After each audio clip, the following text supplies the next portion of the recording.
Welcome to coffee cakes. മാമ്പഴം വെച്ച് നമുക്കൊരു അടിപൊളി പായസം ഉണ്ടാക്കിയാലോ.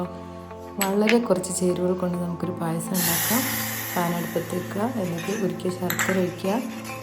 ശർക്കര തിളക്കുമ്പോൾ അതിലേക്ക് നമുക്ക് നുറുക്കി വെച്ച മാമ്പഴം ഇടാം. പെട്ടെന്ന് തയ്യാറാക്കാൻ പറ്റുന്ന മാമ്പഴം പഴുത്തുകൊണ്ട് തന്നെ പെട്ടെന്ന് കുക്കാവും.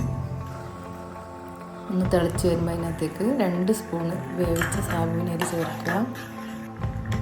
തേങ്ങാപ്പാൽ ഒഴിക്കുക. അതിനുശേഷം കുറച്ച് ഏലക്ക പൊടിച്ചതും ചേർക്കുക. പിന്നെ കാഷ്യൂ, മുന്തിരി, നെയ്യിൽ വഴറ്റിയിട്ട് സൂപ്പറാണ്, അടിപൊളി ടേസ്റ്റ് പായസമാണ്. എല്ലാവരും ട്രൈ ചെയ്ത് നോക്കാം. Okay, by.